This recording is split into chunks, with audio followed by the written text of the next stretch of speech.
Your daughter is dying. The medicine exists, but it costs $200,000. You don't have the money.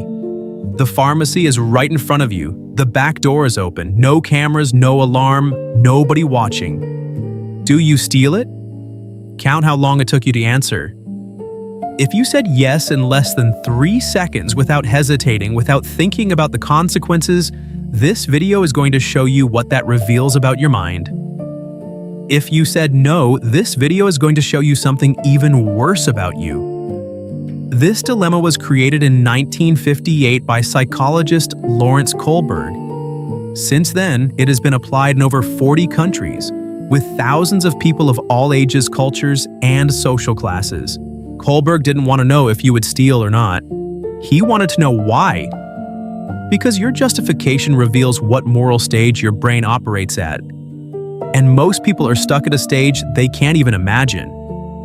There are 3 stages, and I'm going to show you which one you're at. If you said no and your reason was stealing is wrong or I'd go to jail, your brain is operating at the first stage, the same stage as a 6-year-old child.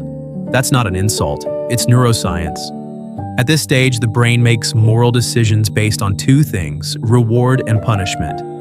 You don't steal because you're afraid of the consequence, not because you analyze the situation, not because you weighed your values, simply because you learned that stealing leads to prison. A child doesn't touch the stove because they got slapped, not because they understand what a burn is. The logic is the same. And here's what nobody tells you. 70% of the adult population makes moral decisions exactly like this, out of fear, not out of conscience. If you said yes and your reason was any parent would do the same or life is worth more than the law, you're at the second stage, the conventional stage. Here the brain no longer decides out of fear. It decides by social role. You're a parent. Parents protect their children. So you steal, not because you analyze the situation, but because you're following the script that society wrote for you. And that sounds evolved, but there's a trap. Because the same mechanism that makes you steal to save your daughter is what makes a soldier obey an immoral order without questioning it. He doesn't analyze if the order is just. He follows the role. I'm a soldier. Soldiers obey. The logic is identical. Stanley Milgram proved this in the 1960s. 65% of people administered shocks they believed were lethal, simply because a man in a lab coat told them to continue. They weren't monsters, they were normal people. People like you, following orders because someone with authority said it was fine. Now let's move to the second level, and this is where things get much darker. Same scenario, your daughter is dying. The medicine exists, but now the situation has changed. The medicine is not in an empty pharmacy, it's in the hand of another mother.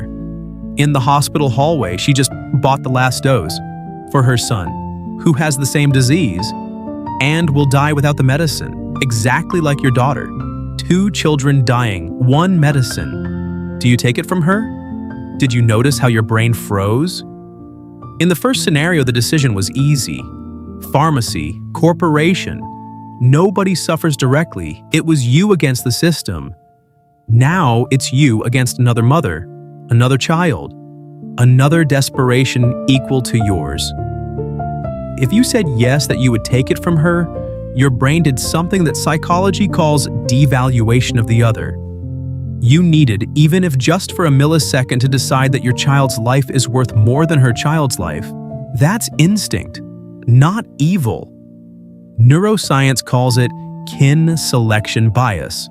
The human brain is biologically programmed to prioritize its own offspring. Pure evolution. It's the same reason a lioness kills another female's cubs without hesitation. But if you said no, the question is more disturbing. You just decided that you'd rather let your daughter die than cause the death of another child. And now you have to live with that. There is no right answer. That's exactly why this dilemma breaks people. If you act, you're selfish. If you don't act, you're a coward. And your brain knows it. That's why it freezes. That's why it hurts. Third level, and I need you to pay attention to what you're about to feel. Because your physical reaction is going to tell you more than any verbal answer. Your daughter is dying. There is no medicine, but there is an experimental surgery. The doctors say it has a 60% chance of working. The surgery requires a compatible donor, and the only compatible donor in the hospital is a healthy 10-year-old child, admitted for a simple procedure. No family around. The procedure will save your daughter, but the donor won't survive. Nobody will ever know. The doctors agree to register it as a surgical complication. Do you authorize it? If you felt disgust? If your stomach turned?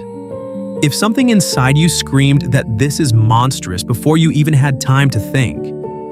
Your brain activated what Jonathan Haidt calls moral intuition, the emotional response that arrives before any reasoning. Haidt discovered that 90% of people respond to moral dilemmas with emotion first, and only then invent a rational justification. You didn't think this violates medical ethics. You felt it was wrong. Period. The disgust came before the logic. But if you hesitated, if for 1 second you calculated the odds, 60% chance, one certain life against one probable life, if your brain did the math before feeling the disgust, you're operating on what neuroscience calls dominant utilitarian processing.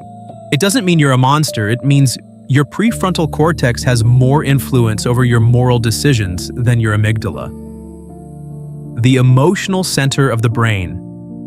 Joshua Greene at Harvard University scanned the brains of hundreds of people answering dilemmas like this.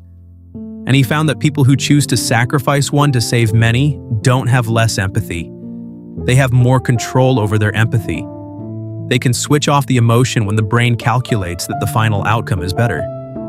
The problem is that this same ability to switch off emotion is exactly what makes someone dangerous when used outside of hypothetical dilemmas. Why does any of this matter in your real life? Because these 3 levels show up every day. In decisions you don't even realize you're making. When you decide not to help someone on the street because it's not my problem, your brain did the same calculation as the first level. Cost versus benefit, risk versus reward. When you lie to protect someone you love, knowing the lie will hurt someone else, your brain activated the same kin selection bias from the second level.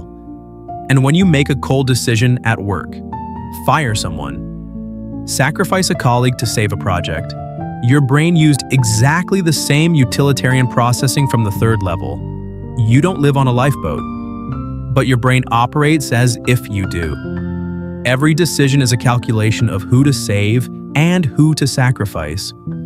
The difference is that in real scenarios, you don't even realize you're choosing. If this test bothered you, if you're still thinking about the answer you gave, and especially if you're trying to change the answer you gave first, that means one thing: your moral conscience is still working. The real alarm signal is not hesitating between saving or not saving. It's not feeling absolutely anything while you decide. If you made it this far, leave in the comments what you would do at the second level, the one with the other mother at the hospital, because that's the one that divides people the most. And I'm going to read every single answer. See you in the next analysis of the mind.